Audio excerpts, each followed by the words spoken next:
What's going on, guys? Last year, I purchased over $9 million of cash flowing real estate. And in this video, I'm gonna share with you the 3 strategies that I used to make that possible. So with that being said, let's jump into it. But first, I just wanted to say thank you. Thank you for showing up and watching the videos. Thanks for all the kind comments, the love, the support. This community means so much to me. And one of the reasons I decided to jump back into talking about real estate is it's one of those things that has given me so much freedom to spend my time the way that I want to. And more importantly, to be able to show up for the people that I love most when they've needed me. And so I love talking about these ways for you to invest so that you can put yourself in a place where you can do the same. The last couple of years have been nuts when it comes to the real estate market because we've had high interest rates, yet we've still continued to see rising prices and a much more competitive market when it comes to finding and buying real estate. So in this video, I'm gonna go through the 3 strategies that I've used to find cash flowing real estate. The first one I wanna talk about is purchasing a commercial piece of real estate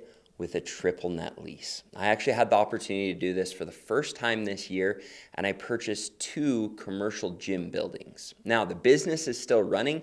I don't own the business at all, but I did purchase both of these buildings, both of them around 10 to 12,000 square feet. Now, I'm gonna talk about how I was able to find them and purchase them, but the thing that I love about triple net leases is the fact that you pay no expenses. That means your taxes, your insurance, anything that goes wrong with the parking lot, the roof, anything inside, it is 100% the responsibility of the tenant. And so every month when I get my rent check, that's all it is. I have no expenses other than my mortgage. This has been really fun because I don't even have to have a management company. I just self-manage. I don't have to deal with tenant complaints or issues or problems. It just shows up every single month and I deposit it into the account and the mortgage comes out and I know exactly what I've made. The other thing I love about this property is I was able to negotiate a really good deal. So I purchased it at over an 8 cap.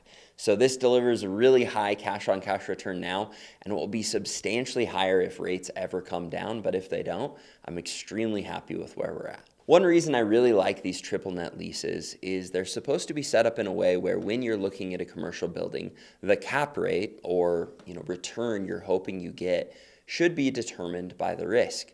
But if you do your job right and you can completely mitigate the risk, you can still find sellers that are in a place where it's a win-win for both you and them to purchase the piece of real estate with a very high return, but also very low risk. And I'm gonna talk about how I analyze that. When I was looking at purchasing these gyms, I wanted to first dive into the actual business. I wanted to make sure that they were bringing in money and they looked like a solid business that was going to be able to stay in business for a very long time. I also wanted to make sure that there was a very strong and lengthy lease. And so we have a 10-year lease that goes up 2% every single year.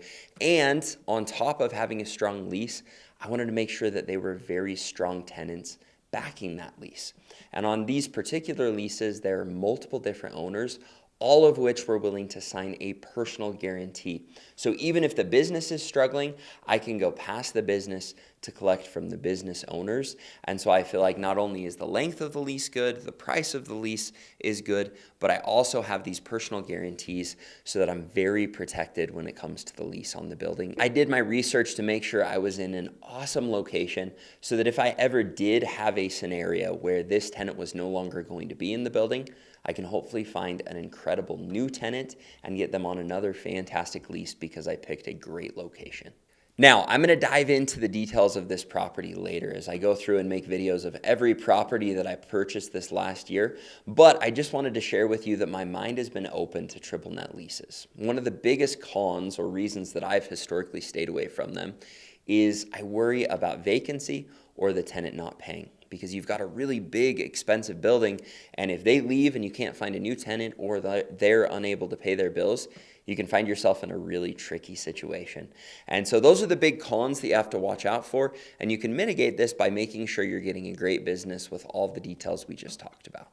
Now, I'm sure there are a lot of you saying, Chandler, that's awesome, but how do you find deals like this? Now, my approach was kind of unique because I've got lots of relationships, and I actually knew the owner of this particular business, and they not only owned the business, but they also owned the buildings. They were in a scenario where they wanted to grow and put these businesses all over the place, and in order for them to free up more cash, they came up with a strategy that they could go in, buy these buildings, renovate them, add value to them, and sell them for substantially more than they currently had into the building. Now, the only reason this made sense for me is because it had such a strong lease connected to the building. So it's a win-win for both of us. I think that's what I love about real estate, is when you can find a piece of real estate that delivers the return you want, but it's a win-win for not just you, but also the seller, and in this scenario, the tenant as well.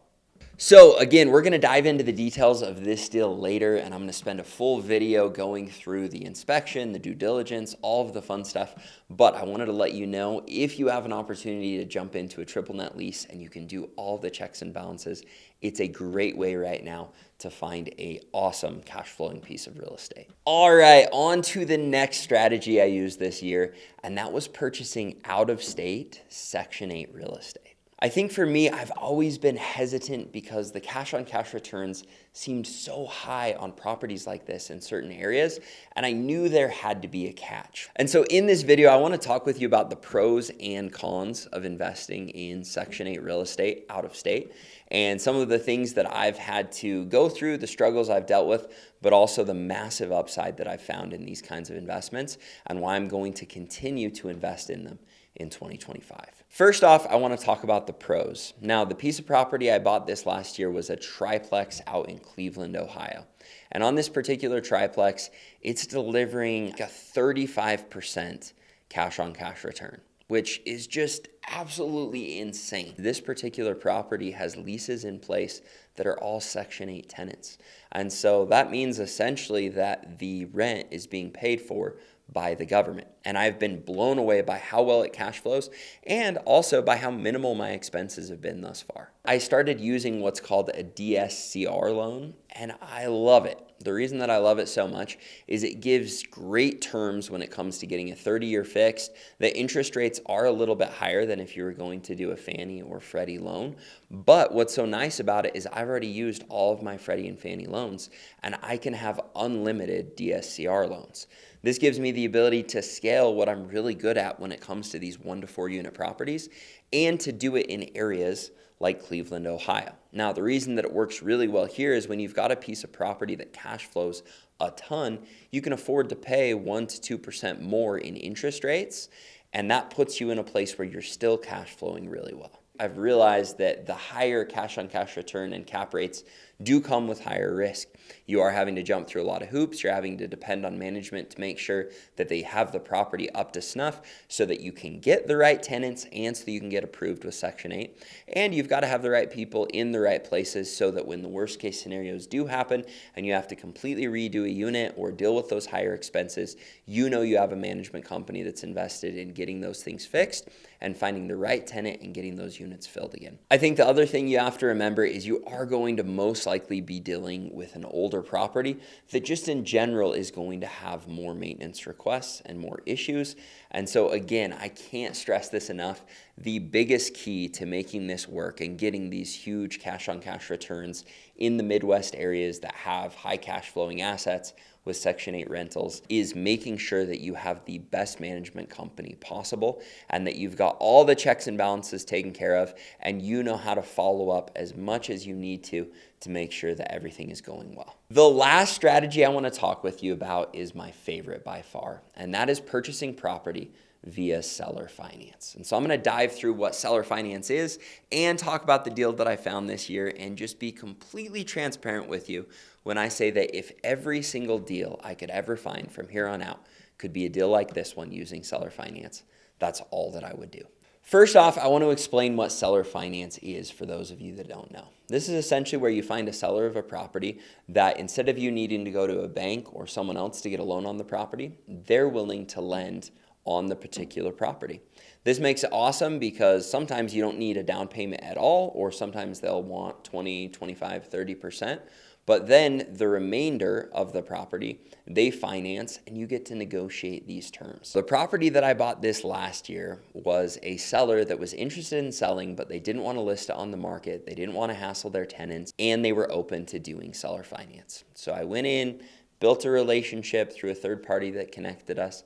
I was able to negotiate back and forth and get an awesome purchase price. Now, all of these seller financing setups can be different, but what I negotiated was a locked 3% for 5 years on a 30-year AM. Now, the only bummer with this deal is the fact that 5 years from now, I am going to have to refinance.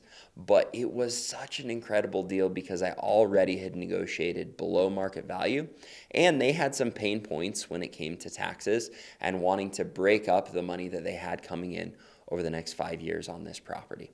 So this gave me the opportunity to go back and forth, get incredible rates and terms on top of a great purchase price, go through due diligence and get any of the fix-ups that we needed, and end up in a property that had over a 12% cash-on-cash return in an area where these properties are very new. They have extremely strong cash flow, and I am just pumped out of my mind because not only did we buy them below market value and they've got strong cash flow, but I'm extremely confident over the next 5 to 10 years, they're going to skyrocket in value because of the location and the kind of asset that we purchased. The reason that I love these so much is it's a win for me, but it was also a win for the seller. It makes negotiations very fun because they're getting exactly what they want. It's structured in a way so that for retirement or whatever tax objectives they have, it works really well. And it gives me the ability to have an asset that I get at a great price, but that wouldn't be that great of a price if I was paying the 7 or 8% in interest.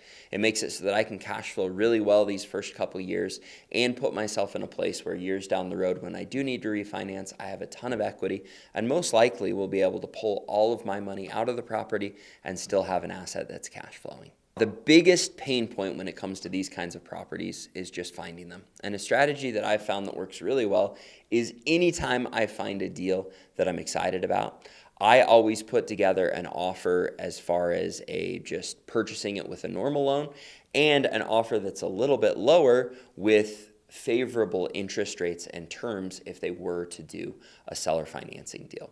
This is a little bit harder if you're dealing with a listing off of the MLS because they're getting bombarded, and it's just a little trickier to get the relationship where you can figure out a win-win for both of you. If you've got a great realtor that can work through their realtor, I'm not saying it's not possible, but I've come to find that these deals work the best when you find them off market so you can sit down and really work through things. The other thing that I will say is this is not the first seller finance deal that I've done.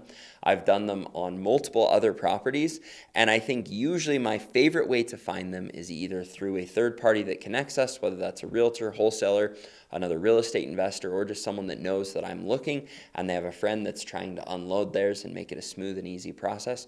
Or it's just people that I've kept up a relationship and they hit me up and say, hey, Chandler, I want to do seller financing on this. Let's see what we can work out.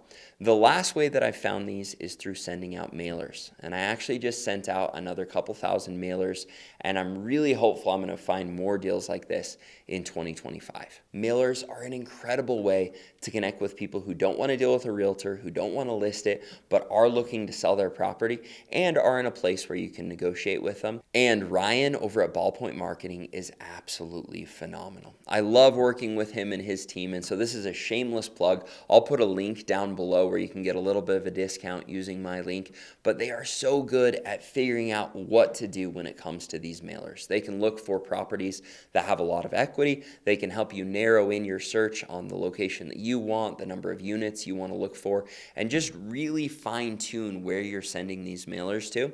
And the best part is they have Call Porter, which is another business that Ryan works with, that gives you the ability to have them answer all of the calls and sift through some of the people that aren't happy that you're randomly mailing them and find the people that are qualified sellers and then just letting you work with them. And so I've had so many good experiences on so many properties through sending out mailers. That again, I'll put that link below, and that's another way that I'm going to use in 2025 to find incredible leads for hopefully putting together more seller financing deals. Finally, if you've got any questions about these deals, I'm going to be doing all of the videos on them in the future. And so if you've got questions, you have certain details you want to know about, please include them down in the comments. And if you enjoyed the video, make sure to remember to like, subscribe, so that you can catch those videos in the future. And again, if you made it this far, thank you so much. It's so good to be back and be talking about real estate, but I'll continue to talk about real estate, life, and anything else that comes to mind as we go into the future. Thanks so much, guys.